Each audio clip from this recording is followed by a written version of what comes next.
حضرت خالد بن ولید اللہ کی تلوار کی داستان ایپیسوڈ 1۔ السلام علیکم۔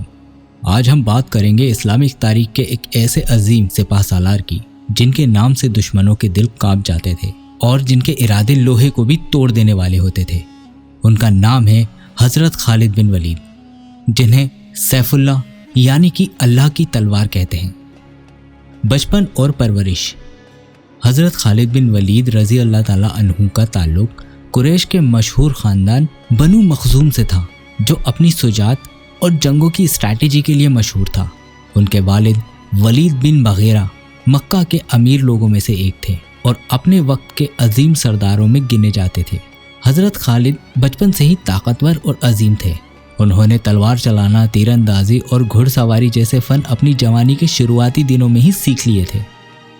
اسلام سے پہلے کا دور۔ شروعاتی وقت میں حضرت خالد بن ولید نے اسلام کو اپنایا نہیں تھا۔ وہ اسلام کے مخالف تھے اور قریش کی فوج کے ایک عظیم سردار تھے۔ جب نبی کریم صلی اللہ علیہ وسلم نے اسلام کا پیغام دینا شروع کیا تو قریش نے ان کے خلاف لڑائیاں شروع کر دی تھی۔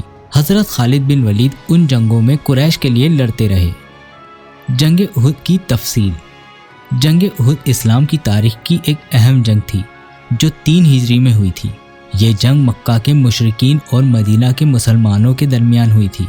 اس جنگ کو احد اس لیے کہا جاتا ہے کیونکہ یہ احد پہاڑی کے پاس لڑی گئی تھی، جو مدینہ کے باہر ایک بڑی پہاڑی ہے۔ جنگ کی وجہ۔ جنگ احد کا سبب جنگ بدر تھی۔ جنگ بدر میں مسلمانوں نے قریش کی فوج کو شکست دی تھی، جس سے قریش کے لوگ بہت زیادہ ناراض اور غصے میں تھے۔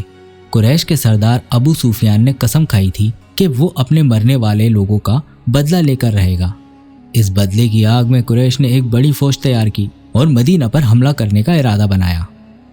تیاریاں اور فوج کا سلسلہ۔ مشرکین مکہ نے 3000 سپاہیوں کی ایک بڑی فوج تیار کی۔ ان کے پاس 200 گھوڑے، 700 لوہے کے بختر اور بہت ساری تلوار اور نیزے تھے۔ اس فوج میں مکہ کے مشہور سرداروں نے حصہ لیا، جیسے ابو سفیان، ہند بن عتبہ اور خالد بن ولید۔ دوسری طرف مسلمانوں کی فوج لگ بھگ 1000 سپاہیوں پر مشتمل تھی۔ نبی کریم محمد صلی اللہ علیہ وسلم نے فوج کو احد پہاڑی کے پاس جنگ کے میدان میں لگایا، مگر جنگ شروع ہونے سے پہلے ہی عبداللہ بن ابی، جو منافقوں کا سردار تھا، اپنے 300 لوگوں کو لے کر پیچھے ہٹ گیا۔ اب مسلمانوں کی فوج صرف 700 سپاہیوں پر رہ گئی تھی۔ جنگ کا آغاز۔ جنگ کا آغاز شاندار طور پر ہوا۔ مسلمانوں کی چھوٹی سی فوج نے قریش پر زوردار حملہ کیا۔ حضرت حمزہ رضی اللہ تعالیٰ عنہ، حضرت علی رضی اللہ تعالیٰ عنہ اور دوسرے بہادر صحابہ رضی اللہ تعالیٰ عنہ نے مشرکین کے سرداروں کو ایک ایک کر کے ختم کیا۔ مسلمان اس وقت جیت کی طرف بڑھ رہے تھے۔ رمت کی پہاڑی اور مسلمانوں کی غلطی۔ نبی کریم محمد صلی اللہ علیہ وسلم نے کچھ مسلمان تیر اندازوں کو ایک چھوٹی پہاڑی پر جو جبل رمات کہلاتی ہے وہاں تعینات کیا۔ انہیں حکم دیا گیا تھا کہ آپ لوگ اپنی جگہ نہیں چھوڑیں گے، چاہے ہم جیت رہے ہوں یا ہار رہے ہوں۔ لیکن جب مشرکین پیچھے ہٹنے لگے تو مسلمان مال غنیمت اکٹھا کرنے لگے، تو کچھ تیر اندازوں نے سوچا کہ جنگ تو ختم ہو گئی ہے، اور وہ مال اکٹھا کرنے کے لیے اپنی جگہ سے نیچے اتر گئے۔ یہ دیکھ کر خالد بن ولید، جو اب تک پہاڑی کے پیچھے اپنے گھوڑ سواروں کے ساتھ چھپا ہوا تھا، اس نے اچانک حملہ کر دیا۔ جنگ کا موڑ اور مسلمانوں کی شکست۔ خالد بن ولید کے اس اچانک حملے نے مسلمانوں کی فوج کو ہلا کر رکھ دیا تھا۔ جو مسلمان مال غنیمت اکٹھا کر رہے تھے وہ حیران رہ گئے اور بکھر گئے۔ مشرکین نے اس موقع کا فائدہ اٹھایا اور مسلمانوں پر تیزی سے حملہ کر دیا۔ یہ حالات دیکھتے ہی دیکھتے بہت ہی برے ہو گئے۔ حضرت حمزہ رضی اللہ تعالیٰ عنہ اس جنگ میں شہید ہو گئے۔ نبی کریم محمد صلی اللہ علیہ وسلم کا غضب اور صحابہ کی بہادری۔